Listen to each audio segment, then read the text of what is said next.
illegal authority who is adopting terrorism activities for so long, and now they have revealed their true face, trying to assault the Egyptian army, trying to assault the Egyptian people, and trying to import instability and unrest to the country.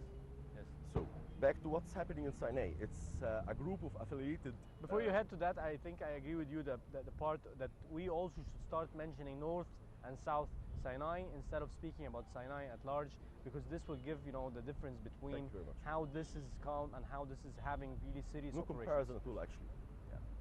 Yeah. Back to what we were saying, it's a group of radical groups from Al-Qaeda North Africa, from Al-Jihad, from Kataib al-Qassam, Sarai al-Quds, more affiliated groups to the radical movements in Palestine, which is Hamas, of course, the mother group, which is affiliated to the Muslim Brotherhood. They are all under the umbrella of the Muslim Brotherhood, by the way. They have all came from under the cloak of the Muslim Brotherhood, by the way. Even Al-Qaeda? All of them. Who is leading Al-Qaeda? It's Ayman al-Zawahiri. Who is Ayman al-Zawahiri? One of the members of Al-Jihad. Who is Al-Jihad? Affiliated group to the Islamic radical groups. Who invented this? Sayyid Qutb. Who is Sayyid Qutb? Is a Muslim Brotherhood.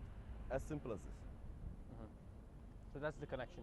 Exactly. So now they had a chance under the former regime, if we can call it a regime, because it wasn't a regime, under this ruling party of Hurriya al-Adala, they managed to give political cover for radical groups, giving pardon to people who were sentenced in a civilian courts to death, killing other peoples, attacking Christians, killing and murdering media people and officials. And they were condemned in a very free and fair trials. In your opinion, why are they established in this area, and why are they... Sinai has always been the dream to be the stronghold for the radicals. You remember they are trying to sell the idea that they are fighting with the name, under the name of Islam.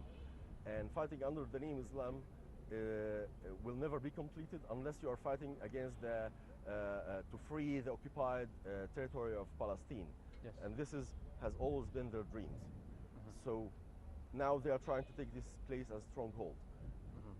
Nevertheless, I would doubt that even they succeeded, and this is never going to happen, not in this life.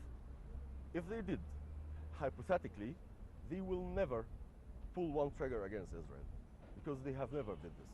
And they have always targeted the stability of other countries, not the country that they were supposed to be fighting to retain their freedom back from. Yes.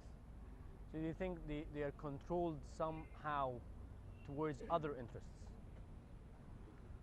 I can tell because if that this is the purpose, like you mentioned, they are not doing really pretty much towards this purpose. The optimum target is to clean Sinai, and we will never let Sinai go. We paid thousands of innocent and honorable people who died for this land, and it's not our generation to let go, and we will never let go. And it's not them to push us away from this. Do you think there is like a mix or a confusion of people who are misled within these groups, who are fighting with the name of jihad, which is if we took it from a religious perspective, is not really much of an issue, but being armed is definitely a security issue. Do you think people are really mixed there, because you have a lot of insights and you have seen a lot of reports about the type of people and these types of groups? Do you think there is a lot of people who are misled and who have maybe good intentions to be supporting the country somehow? Yeah, unfortunately, but those are very minor, because things are quite obvious to be misled. I mean, it's far from the Sharia killing people, killing innocent people. You know what the jihadists say? You know, they say if he's so innocent and he died in one of our incidents, then he will be getting back to his God with his innocent soul and go to the heavens. We did no harm to him. And this is ridiculous, and this is against all religions. So it's quite clear. I mean, when I plant a bomb, a device to be exploded in a public area, targeting one person, killing dozens of persons, this is not quite right. This is not anything to religion. This is not anything to mercy, to humanity, to nothing. So it's all about politics. It's all about controlling countries. It's all about the dream that they have to establish one country under their rule, under their own perspective and ideologies of Islam. And this is now a losing game, because with the media, with the new communications, the ordinary citizen is not an easy catch for them. So that's why I said minor number of those are misled. Yes. But the rest of them, they have ideologies, they have plans, and they are working accordingly. So you definitely understand that these days we live the era of there is a lot of mistrust, there is a lot of conspiracy theories. Some people also are not trusting the police force, and this also comes to the way, I think it comes to the time where the way and the mechanisms the police force is using, or service is using their reports to be publicized and to be more transparent than they used to, so that the people knows what's behind these reports, because definitely they know a lot. Do you think this should be a very important phase in the life cycle of the police force today? Well, I would say that the police got the message, and they had a very hard lesson to learn during the January 25th. And they understand that what was happening with some violations, it's not going to happen. And they understand now. But from this moment on, the ideologies of the police apparatus have changed. And now they gain the trust of the people, or so I claim. Most of the Egyptian people are supporting, and they understand what type of a war that the law enforcement are now against. And they know that it's their country on the stick now.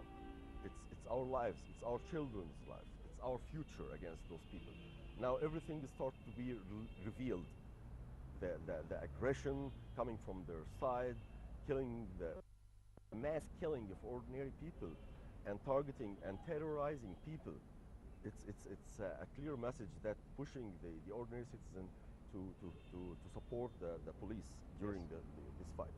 But I think it's a deeper problem, rather than only changing the ideologies of the police. We need our police to be a moderate police. We need our police to be a technology police. We need diplomatic. Our police to be trained. Exactly, sir. We need to leverage the advanced technology nowadays for the sake of the security sector. Yes, that's true. Finally, Hisham, Saffy, security expert, I'd like to thank you very much. It has been really a pleasure to host you with us at Nile Show. Thank you, sir. Thank you very much. Now let's move on for a very short break, and I'll be returning back for more.